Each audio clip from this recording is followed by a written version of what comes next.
and welcome back to the Star Trek Discovery. The butcher's knife cares not for lamb's cry. I don't quite get the episode's title. I think it's just basically saying about how we don't care about hurting innocents because where they're doing the killing. Yeah. But yeah, so we're back again with me, Peter, and Jacob.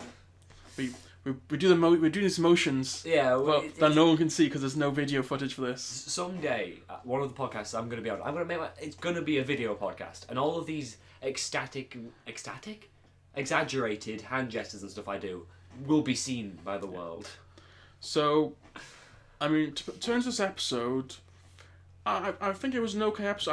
I'm not really that fussed on the Klingon stuff really, because I prefer more of a focused on one crew, because I think once you start spreading over too many characters, unless you do it quite well, like a Game of Thrones, it can be difficult to juggle. Yeah, I get that, but I don't know. I don't mind the Klingon stuff that much.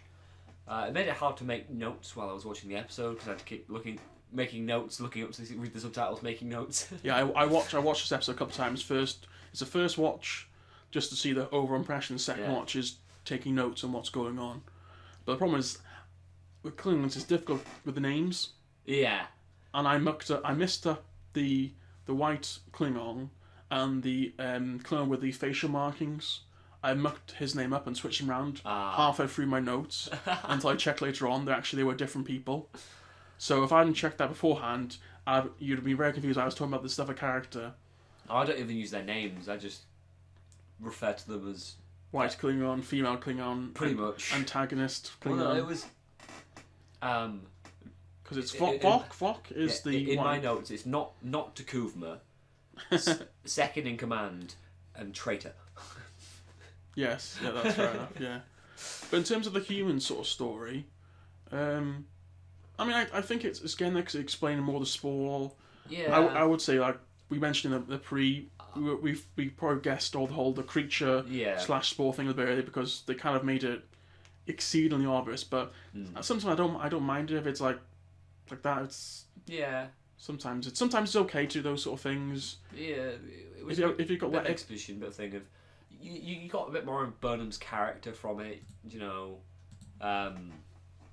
You got to see a few other things. It was an alright episode. It wasn't great. It wasn't terrible. It was alright. It was a thoroughly meh episode. Yeah, it's a midpoint of the season. So I mean, obviously the season's been split in two. Yeah.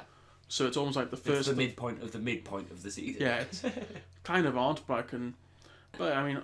I hope that next episode you had a little bit of action, I suppose. A little bit, yeah. So sort of seeing what the ship can do. I will say, do you know the animation of when they actually jump? Yeah.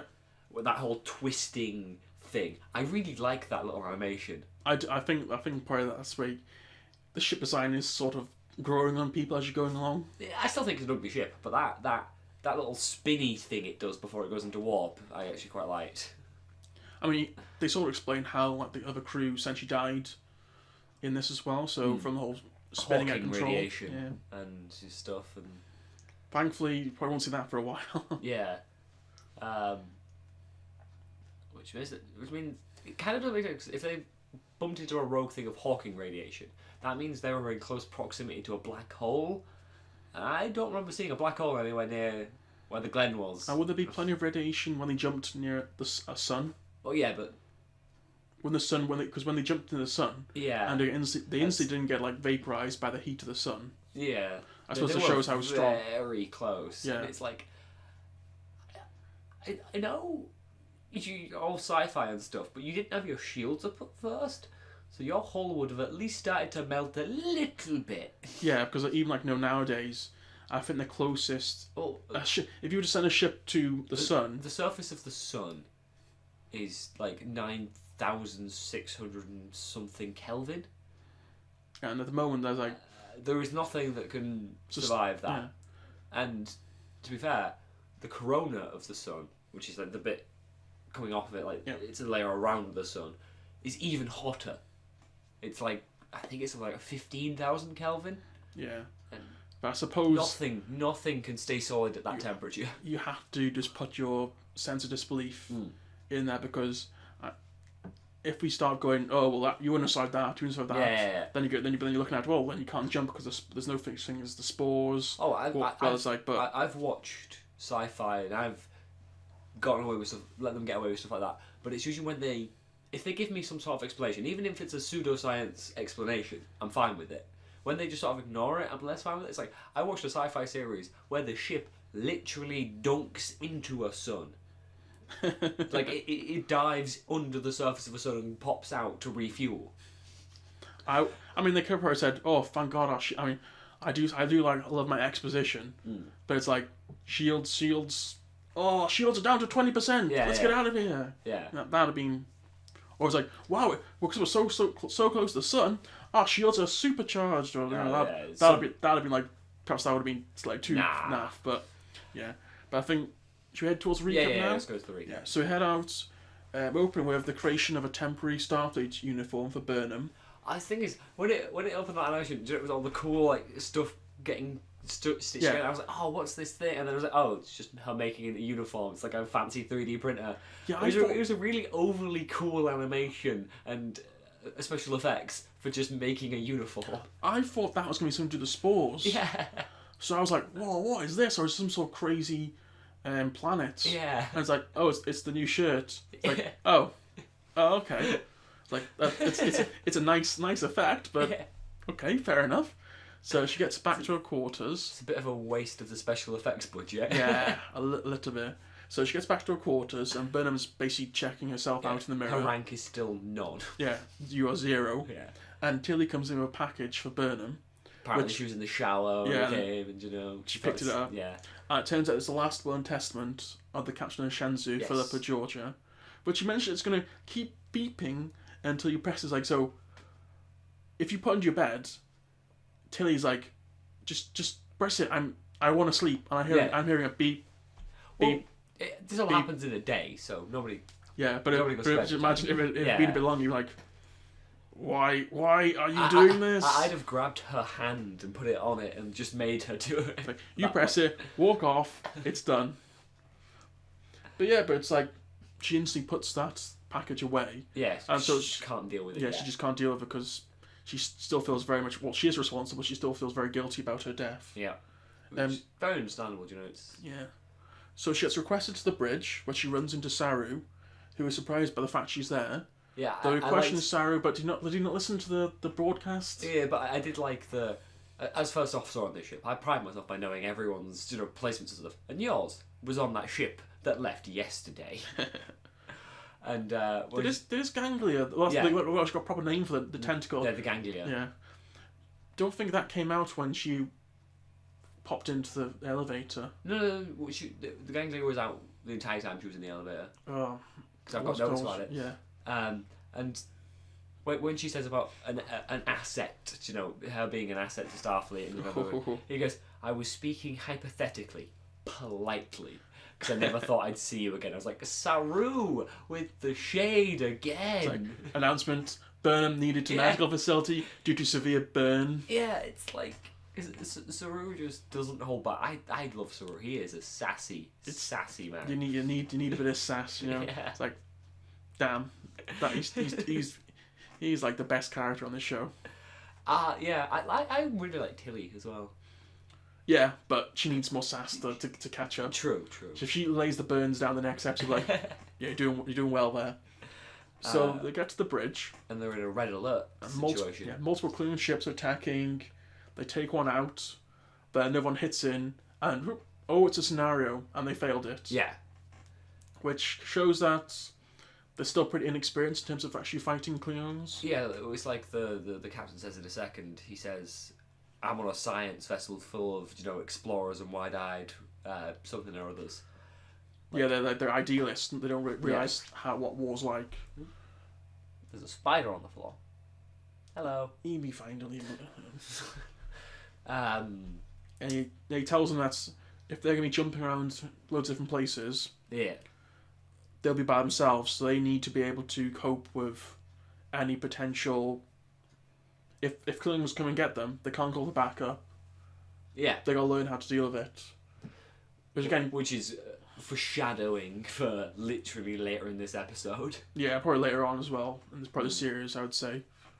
But yeah, I thought that was it was a reasonable episode because it was like a little surprise going, wait, what's one of us going here? They're under attack. And like, oh no, just running drills. Yeah. It's reasonably like time of they war. They were just playing Star Trek Bridge Crew. But no VR going, whoa, where's my hands going? Whoa, red alert, black alert. Yeah, so then Lorca tells him to run again with Saru in charge, while Lorca escorts Burnham down to the science station. Filled with many, many weapons. Yeah, where the creature's locked away. And Lorca wants Burnham to study the creature, discover how it basically ripped apart Klingons, and how it was able to rip through Hull. See, I'd be interested in actually learning that. Like, I know we don't get that, but I'd like to know what is that creature made of? Its claws rip through solid. I don't know. It's not steel, but it's like how is it titanium? They haven't. Well, as long as it's not unobtainium. But yeah, so its hull is able to block off lasers at killing strength. It's able to rip through Hull, slaughter about a dozen Klingon fully armoured troopers, and not a scratch on it. But I was kind of surprised that I was expecting to be like, oh, the creature's loose and it's like killing people on the ship. Yeah. So I was surprised it was so quickly. They went for, yeah, here it is. Yeah, I was. I spent a couple of episodes before she sort of stumble onto it, but I don't know, perhaps that is too much of a cliche. True. So it's sort of a... Because you talk about cliches in Star Trek quite a lot. Oh, Star Trek is full of cliches. Yeah, so like, and basically going, here it is, you deal with it. Yeah. I did sort of like her interactions with it and, how she approached it scientifically and, she didn't let the bias of what she'd seen before, getting... Yeah, she wasn't letting past experiences cloud her judgment, which is a very Vulcan thing to do. Yep. So moving on to our next scene, unless you got anything else to say on that. No, well, part of me was like, if I'd be able to watch it again, I'd have to look at it, but I swear there's still stuff in that room that's not meant to be around for another couple hundred years in the Star Trek timeline. There's a couple of Borg stuff there, yeah. But yeah, so next scene, we're on the ceremonial Klingon ship again, which the white Klingon Vok. He's playing Tilt Brush VR. Yeah, he's doing a nice doing a little drawing. Drawing a drawing of the star system. And he says they've been stuck there for the last 6 months. Yeah. Which is like, I'm kind of surprised they were left behind.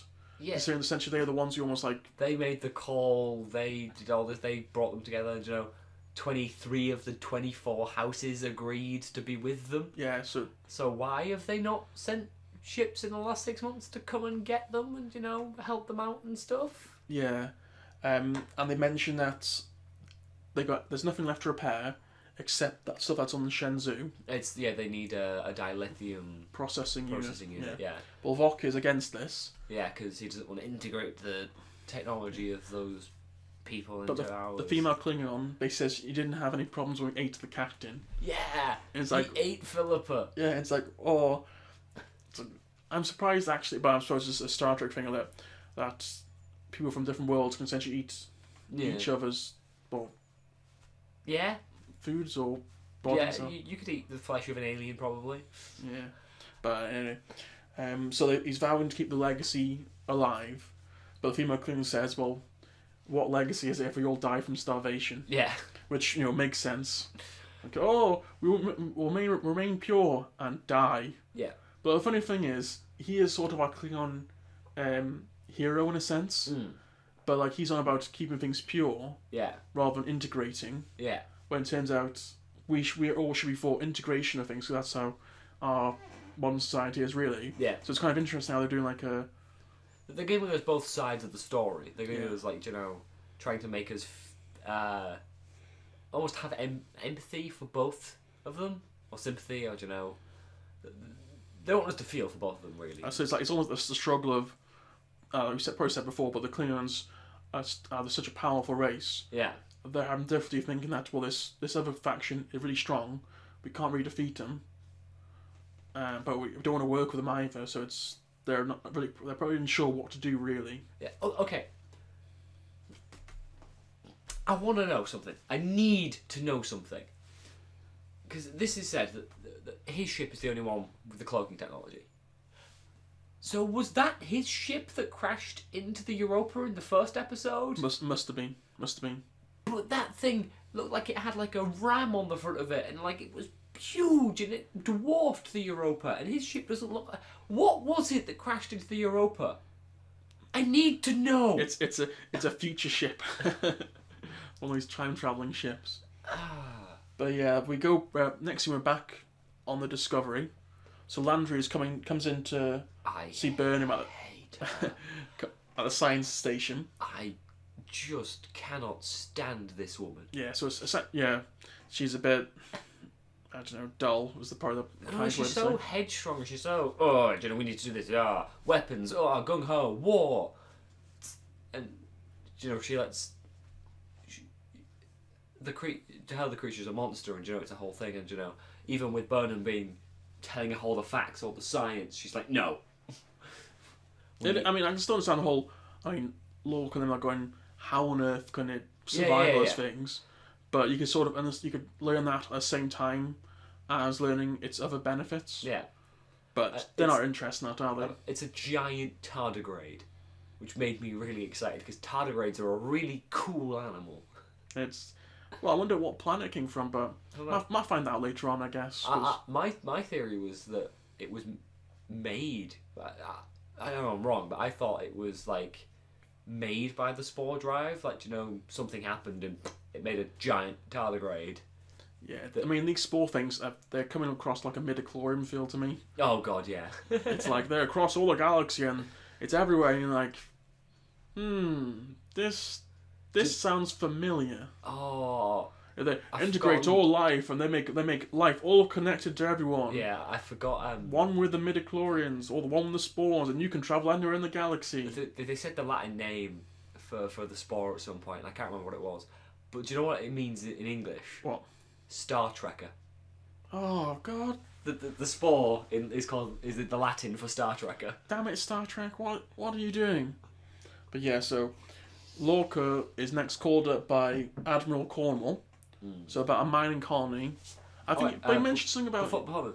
Oh, sorry. There's a little line that Burnham said that I really liked, is it can only be what it is, not what you want it to be. When she's talking about the tardigrade, or Ripper, as they call it, and I'm like, that's a really good way of thinking about it, and it's a very Starfleet attitude. Yeah. Which I just liked, so I thought I'd bring up that line. But yeah, so Lorca is caught up by Admiral Cornwall while he's eating. Well, he's eating octopus by the looks of it, or calamari. They mentioned something about some sort of regs about eating, but I'm not exactly sure. Oh, yeah, on a military ship like this, you're only meant to eat during, certain times. Allotted mess hours and stuff, and But yeah, it seems like it's like he's the captain; he can do whatever he wants. Yeah. So there's a mining colony under attack by the Klingons called Corvan 2. Yep.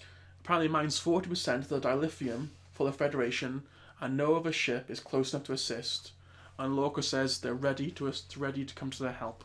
Okay, it mines 40% of the dilithium from one planet, really? But also, why is it not under heavy protection? Yeah, I was like, why is that? They say there was a caravan protecting it, and the Klingons ambushed it.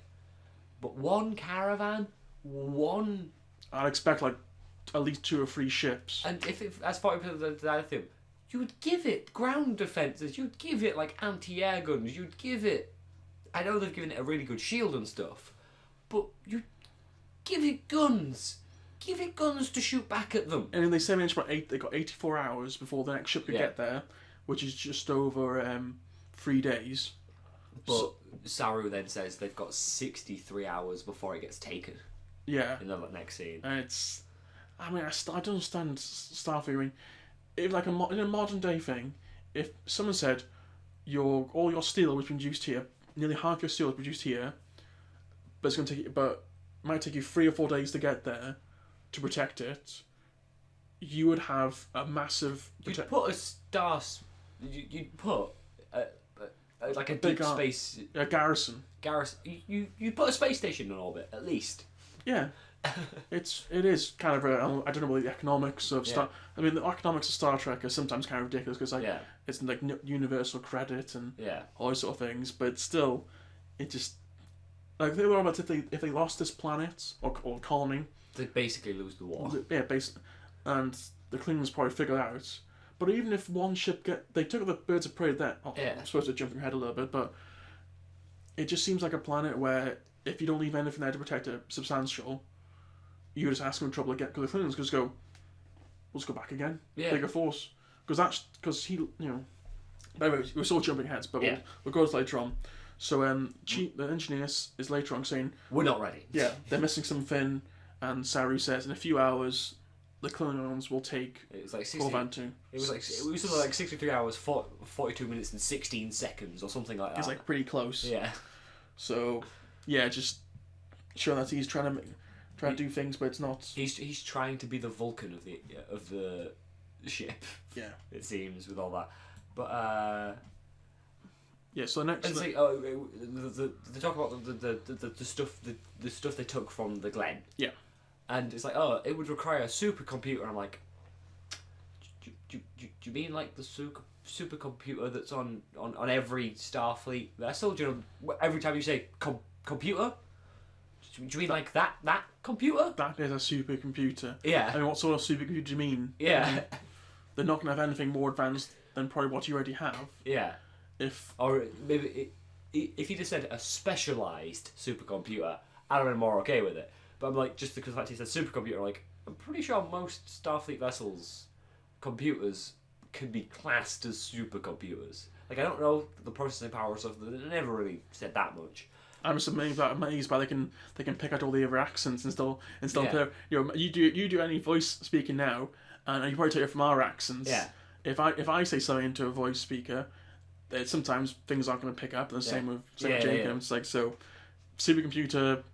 I don't know. It just seems they're not really thinking about it really. As well, okay. If the Glen and the Discovery were meant to be sister ships, why weren't they sharing all their research together? Like, why? If they're moving towards the same goal, they're moving towards the same thing. Why aren't they sharing everything? They should be sharing everything. That's how sister studies work. It's not like they're in different factions or they're competing for. It's a twin study. Help each other. Exactly. It's. I don't know. It just seems like another thing. Where it's plot. Just plot convenience. So we're back at the Klingons. The Klingon ship, yeah. Another one jumps back in, and it's the Klingon who insulted Takuvma. Yeah. Has returned, and he wants to get the cloaking technology. He kneels before Vok, and as of the thing, and Vok's like, Takuvma said the joint Klingon Empire, the only people that kneel is our enemies. Yes, but I don't know. Because I recall mentioning about this character coming back. I was like, well, Takuvma's dead. Yeah. And it's like, who's he going to strike back against? And essentially, just wants the cloaking technology, which I'm kind of surprised other Klingons don't actually have it. Yeah, I want to know how Takuvma came. Like, I want to know how he came across it. I want to know. This is meant to be like a derelict ship. Yeah. That Takuvma. I want to know how he got the cloaking technology. Like, that's a bit of expedition. They're kind of rewriting the canon a little bit with this cloaking technology. I mean, you feel as if this Klingon will think if they beat Starfleet, he would just try and take over the Klingon Empire and then become an own emperor with the cloaking technology. Yeah. So it's kind of, I mean, it's an obvious thing, but I think it was a perfectly fine thing because you could read through his motives. Oh yeah. But I think everyone's supposed to really. So we're back on Discovery again. It's ready to jump. It lands in, what you know, a little old sun. Yeah, and star. It was an O-class star, I think they said. Yeah, I missed that thing. Yeah, I wasn't. Yeah, which is. I can't remember what type of O-class star is. But it's like they're very close to the sun. Yeah, very close. And it's still kind of ridiculous that the hull isn't melting away or the fact that they're still alive from intense heat. Because I don't know what. There is a line saying, "Oh, the sensors are saying the outside temperature is. Oh, the sensors have broke. It's too much." Like that's a line they basically have, and it's like, and then they get away. It's fine. So Burnham noticed that Ripper is freaking out in his chamber before they jump as well. So they obviously just managed to pull out of the Polar Star. Yeah. And then Landry comes into the science chamber because Burnham had called her, and so Landry's very interested in whatever Burnham has to say. Landry wants to know how it fights. Slightly before this, the guy's talking to the engineer guy.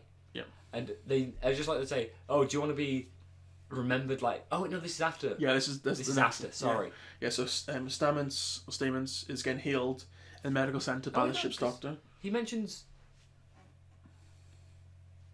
No, it's Landry. She's called to the science office. So when do we get the scene of the guy in the medical bed? It's just after Landry comes into the science. Oh, because she overhears, and that's when she decides to. But anyway, so Stamens comes in, is visited by Lorca, who wants to know if they can actually get the spores to work. Yes. And when Stamens is sort of refusing, and he's saying I might leave, Lorca decides, well, I'm going to broadcast transmissions from Corvan 2 to motivate the crew. They mention Elon Musk. Yeah. And it's like they're mentioning all the great like explorers and great scientists, and it's like they throw Elon Musk's names in that. I was like, I wonder how much he paid them to have his name in this. Yeah. I wouldn't put it past Elon Musk to be like, I want to be in Star Trek. Yeah. I mean, to be honest, I don't know how much perhaps in the future. I wonder if this whole SpaceX thing will come out again, but. Turns out SpaceX was the origin of Starfleet. Turns out it's Jeff Bezos who's actually the one who turns out to do it. Well, that's for a future Starfleet. In 20 years' time, we know where it figures out. Yeah. But yeah, so and then he's walking through the ship. The audio logs are playing. You see all the crew reacting to it, and I'm like, it's a bit of a dick move, but I kind of get it. Like, yeah, because like it's a motivational thing. It's these are all the people that will die if we don't get to them. And if you refuse to essentially, or you trying to be stubborn, these people are going to die. Yeah, he's playing it to the entire ship though. I'm like, well, not everyone on the ship deserves to hear it, but I get it as a motivator. But it does work in later on with like Sotilia as well. Yeah. But then, well, obviously Landry is then hearing this as well, and she's become almost like super motivated and gone stupidly crazy. She grabs a knife and a gun. Yeah. I'm just like, did you not? Have you seen the stuff that this monster, this thing can take? That's not going to do anything. Yeah. So she opens the cell. Shoots it. But they think, oh, we're going to put sedation gas in. But don't wait to see if it actually... Even like a person, it takes a few seconds. And even then they waited, and the computer's like, oh, sedation protein run. It's like, okay, computer, scan it. Is it asleep? No. No. Okay. And then open the door, boof, it goes straight for the door. Yeah. Try and get out. And it climbs on the ceiling, it shoots, and then it just dives on her. And just rips into her. And I was so happy at that point. Yeah, I mean... Because I didn't like her. I didn't like her one bit. I don't think she was that good in Battlestar Galactica when she was there. She was one of the weaker main characters. But yeah, so Burnham has set the lights to maximum. It runs back into its darkened cell. She closes the cell and emergency teleports to the med bay. But I'm kind of surprised actually they killed her off relatively quickly. I am and I'm not, because she was a terrible character. I think they wasted the actor really. Yeah. Because I think she's sort of well known in science fiction in a way that Battlestar Galactica actors, when they pop up, people go, oh yeah, I remember Battlestar Galactica. Yeah. But yeah, it just feels like get rid of one less character to remember now. And this is where I wrote my first... I thought about it before in my notes. This is where I wrote, the creature is the supercomputer, I'm calling it now. Yeah. But the creature does not go to attack her until she starts firing, which just obviously confirms what Burnham has basically been saying, that it's not really a dangerous creature unless you threaten her. Yeah, it's self-defense. It's not a predator. Yeah, it's just a very big, deadly prey. Well, it's not. Or it's not prey. It's not prey. It's not predator. It's just organism. I don't know. Technically, it would be in any environment it's put in. It would be the apex predator if it was that way inclined. But like from the scans she had earlier, it's not a meat eater. It's not a carnivore. I don't know. Something like a whale, which is so big. I mean, if something that was big enough to hunt that. Oh god, yeah. I'd never want to meet something that that hunts those things. Yeah, because he'd be like, oh god, claws are so massive and deadly and sharp. Like, that's a creature to watch out for. Yeah. It turns out it's a Gorgon. You just defeat by wrestling, and that's you defeat him. Yeah, so we get back. We're back to the Shenzhou where Vok is looking through the ship. I don't like the Klingon outfits in this series. I just don't like them. I don't know what. I just don't know what it is, but I just don't like them. Like the Klingon spacesuit. Super spiky. The Klingon spacesuit, I didn't like the design of. You get paper. You don't get a paper cut. You get a proper slash and blood everywhere from those. But yeah, so the female Klingon, I don't recall what her name is exactly, but she finds the processing unit. Yeah. And essentially they start to bond as they're trying to uncouple. There's like a weird romantic sexual tension scene. It's like, well, can we put like atmosphere and a quick bang before we move on? Yeah, it's like. What are you doing? I don't get why they're putting that in there. It was kind of quick. It's like, oh, you were the protege. I stood in by for years. If we link up, we can link the house. Blah blah blah. Yeah, like it's like, ooh, it's saucy. Klingon romance, like so bounce chicka wow going on somewhere. Yeah. And then they get the Dalek through processing unit, and then we jump back to the Discovery. Yeah. So, Saru is meeting with Burnham in the science station. Yeah, he got called. She called him down, and she's like, oh yeah, I've been thinking about my treatment of you on the Shenzhou, and I may not have treated you the best, and basically doing an apology, all the while looking. You can see she's looking very intently at his ganglia, and been like, look, your ganglia's not out. And he's like, that's what you brought me here for, isn't it? Like, yeah, maybe. I did like this scene because it was kind of funny, but also interesting because she was essentially testing the creature and him at the same time. Yeah, but I mean, whenever Saru's in the scene, I always enjoy it. Really. Yeah, and then Saru, I like what Saru says. Do you know what? You haven't changed an iota, have you, Burnham? I was wrong. You're gonna fit in perfectly on this ship. But the burns again. That was like a multiple burn. That was a burn on her and the captain, like simultaneously. Nicely done. So our next one with Tilly, she brings the spores to Burnham. Yeah, and she's like, I could be in big trouble for doing this. Yeah, but she's basically she's doing it because she's motivated by the colony, but it sort of works in sort of Lorca's favour because by doing that transmission, it motivates not just the engineer, other people like Tilly to actually go around ways to actually find a solution.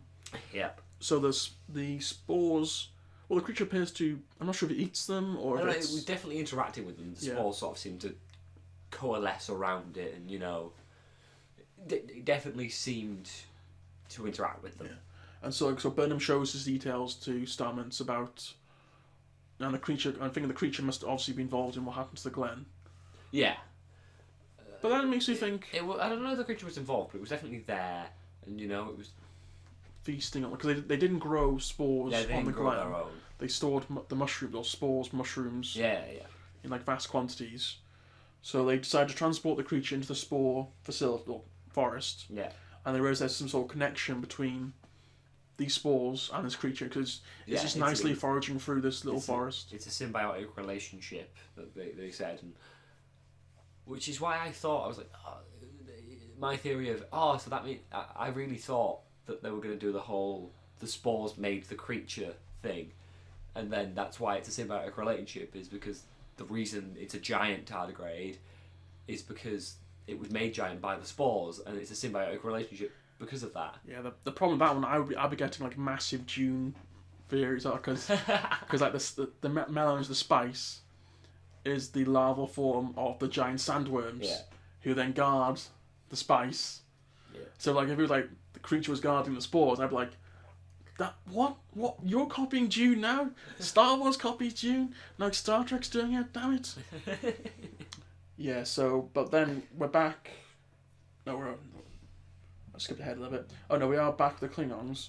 So Call back on the ceremonial ship. Yep. He's persuaded food. Yeah, to get the Vox crew over to him. I like the fact that the cost of loyalty is low to starving people. It's like, yep, these are all like. I didn't like the scene. I kind of get it because, yeah, obviously, you're starving, you're gonna go to food, but these are all also crazy cultist loyalists. I think it'd take a little bit more than this, and they didn't seem that starving earlier, and he said they're nearly running out of food a day and stuff. I don't quite understand this scene. I don't like. Klingons would not give up that easily. If I was a captain, I'd be like, I wouldn't want all these cultists, because once they get better, they'd be like, oh, let's. Klingon culture right then. He should have just asked him to combat, and the winner would have been the captain. Like, it's literally Klingon culture. Well, because it goes to like, oh, I'm going to kill him. Yeah. He should have just, and nobody would have interfered. Because it's Klingon culture. If you challenge someone to one-on-one combat, that's it. You challenge them to one-on-one combat. The winner takes everything. Because I'm surprised, almost like, oh, his crew. Because you're like, oh, if his crew come in and killed them, I was like, because they were malnourished, they wouldn't have to put the fight. I think perhaps that would have been a little bit better, because then they just skeleton crew on this ceremonial ship, and just hopped it away. Or like, if you'd have challenged him, anything else other than just feeding them and that being enough. Yeah, because I still think they would. They're crazy loyal. A week later, they're all nice and fed. Yeah. They're gonna be thinking about, oh well, you dumped our prophet's messenger. Yeah. Our torchbearer, our literal highest honour. Yeah, and you can't like go around and like just slaughter them all as well, because it's against Klingon honour. But then we get the female Klingon who basically he's like first in command, goes and she shields him, bites a chicken leg. Yeah. Yeah, she goes over and says, "Oh, we'll dump him on the Shenzhou." Yeah. Dump him with his shame, essentially. Yeah. So the Discovery is preparing to jump, but this time the creature in the chamber. So the unit actually injects into the creature. So I want to know what those things are. If it can penetrate that thing's skin, I don't know what those things are made of. Those are like diamonds tipped to look like, because it must like its upper shell must look very durable. But it's like underneath its lower body, it's quite vulnerable. So it's crying in distress. But they jump to Corvan 2. Yeah. Just as the shields fell with the Klingons bombing. Yeah, the shields were on like 3% or something when they got there. Yeah. And then they take out a couple as they jump in, and they hold. Like, and then why are you holding? Just open all with phasers. Your phasers can take. These are birds of prey. Your phasers can probably take them out in like one burst. You took out 2 straight away. Yeah. It's like, why are you holding? It's like, oh, we need to. Shields at 20%. Shield. Oh, it was like shield 50%. And it was like 20%. It's like, I need them closer. And then they jump away, leave bombs behind that explode and blow up the other ships. Like I can see that's a cool way of doing it. And do you know what I think it was? He wants his own maneuver named after him. So you've got the Riker maneuver, the Picard maneuver. I mean, they aren't things yet. But he wants one. He wants his own maneuver. The Lorca maneuver. But he was saying, want to send the Klingons a message. Yeah. But if there are Klingons in the area and you jump away... Yeah. So let's send them a message. It's like, by murdering them all, then who's left alive to see the message? You need to do someone alive. Well, I think because the message will get out the fact that all of their ships were destroyed and there's no sign of Starfleet in the area. That's the message, I think. Do you know? But probably still done that as a standard blast them. And the Starfleet base will have probably, like, because they all go like, who saved us? Who was it? So the fact that's the message, I think, is that not even the people at the base know what saved them. The Klingons don't know what hit them. I suppose if the Klingons have got like spies, they can't go. Yeah. They're like, spies are gonna say, "There's no idea what's going on." Yeah. But then Burnham notices that the creature's in quite distress. Yeah, the creature's not looking happy. What's it? My exact note is Ripper is not a happy bunny. Yeah. Yeah, you feel quite sorry for it now. Yeah. And I'm just like, for a fact that Burnham is going to like modify that tech or something so it's less invasive, and they're going to update the drive. You just know they're going to they're going to update it so it's less inhumane, or Lorca's just going to suck it up, and we're going to have like a whole arc of her, trying to help the creature, but Lorca being like, no. Because, I mean, for that tech to be usable on a large scale, you need a lot of those creatures. Yep. And if you don't have the shielding, perhaps that creature could probably bust out. Yep. Or perhaps a less defended one and cause a lot of problems. They definitely need to find a more humane way of doing it. Especially like we don't kill animals anymore, and we're all about good for all species. So he's like, but this entire stick it into that creature. This entire ship's motto is anything to win the war, basically. Yeah.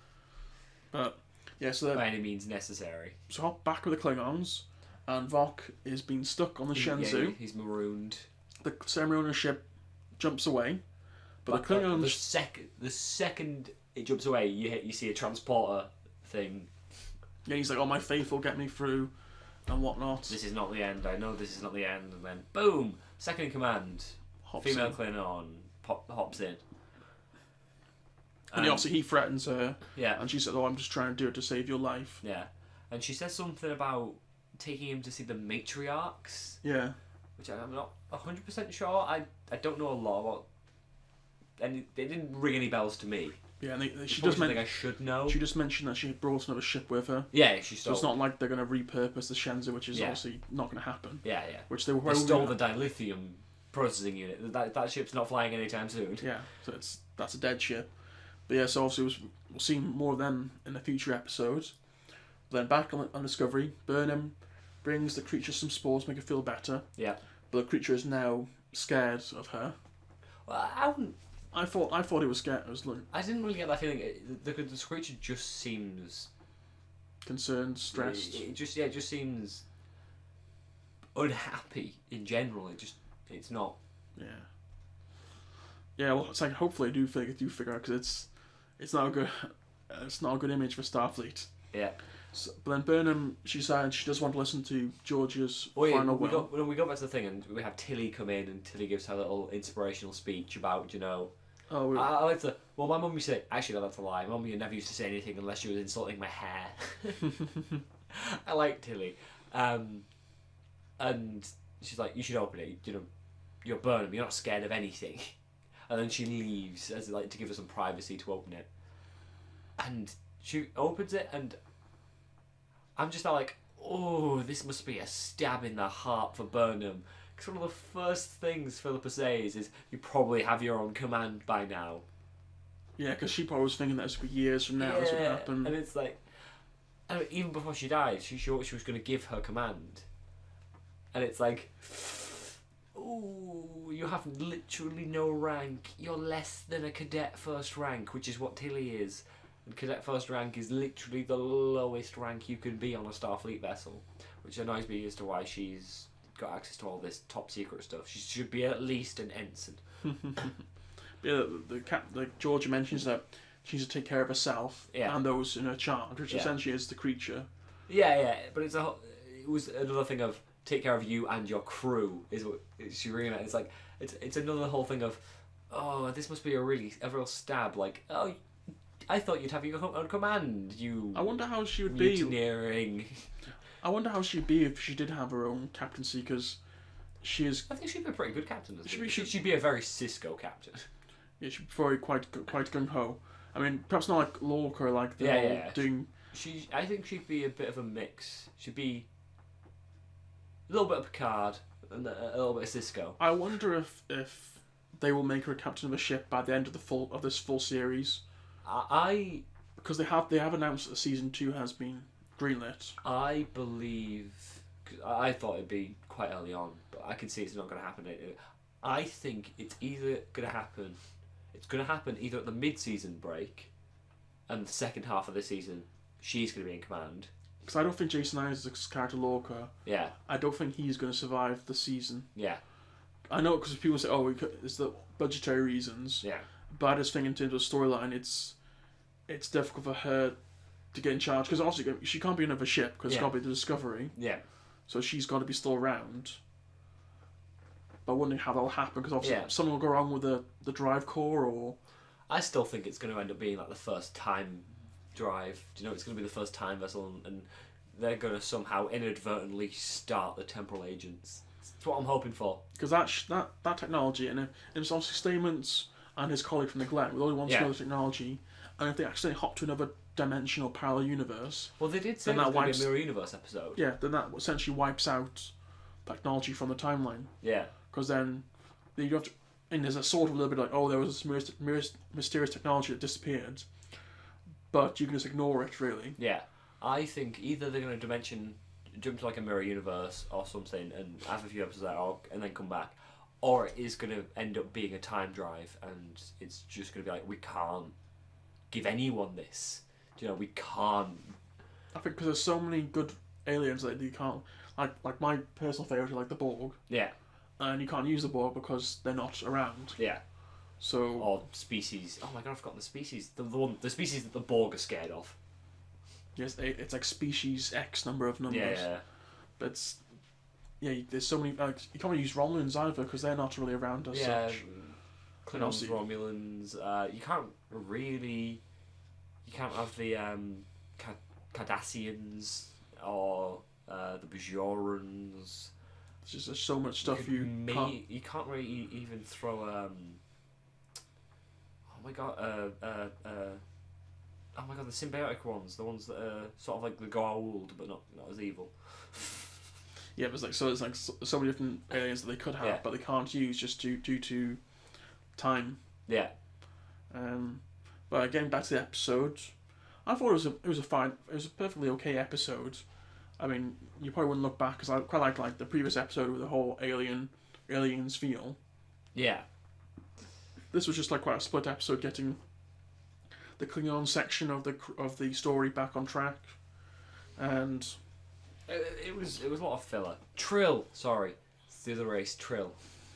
so doing his research on the fly here. Yeah. But there was in the end, she opens the thing and it's the telescope. Yeah. I really liked that. That was a nice little thing. But you saw it was battered. You saw it was broken from. They obviously actually lifted it from the Shenzhou, which begs the question: did they get it before they evacuated? Oh yeah. Or did they go back for it? If they went back for it, how did they not encounter the Yeah. Klingon ship and just go, pew, fire a Yeah. few proton torpedoes at it and blow it up? Yeah, that is like a little thing to Yeah. wonder, because they've gone back. They've gone, oh, let's recover the bodies. Oh, they've been eaten.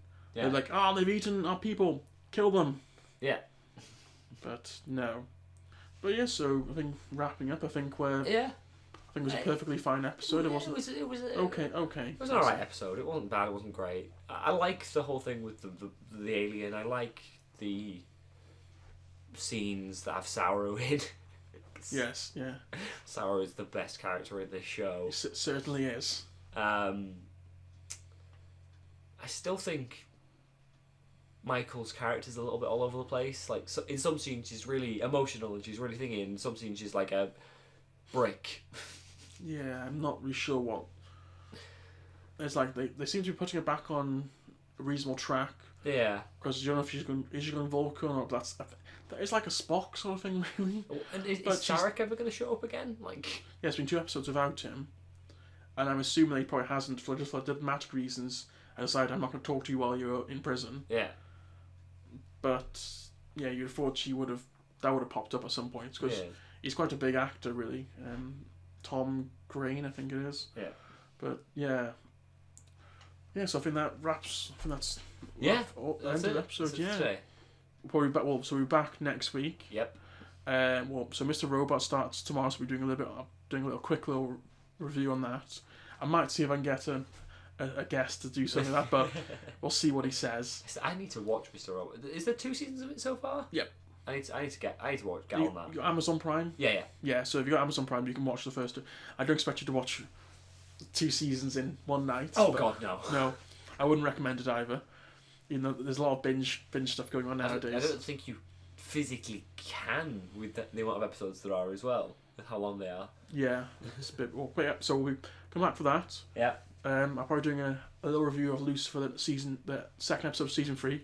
I think I'll put on Thursday. I'm doing Thursday because Lucifer's like a nice little fun little show. It's not super serious. Yeah. Like a nice little a police procedure with like supernatural elements, so that's a little bit fun. And we're getting pretty close to our probably all four of us coming for the Stranger Things. Yes.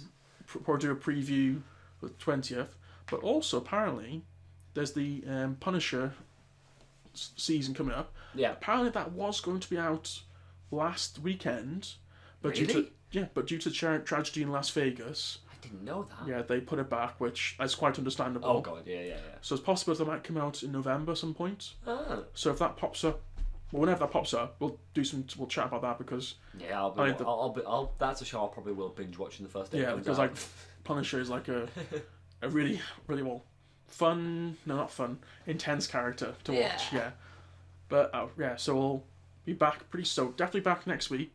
Yep. For episode 5, and we're almost done really. Oh my god, yeah. It's a 4 of 8 or 4 of 7. I think it's 7 in the first half of the series and 8 in the second half of the series. We're basically halfway there already. Yeah. Due to that first double so it does not. It feels weird how short it is. But anywho, it's quite strange. But yep. So chatty that's it. bye. See you next time. Goodbye.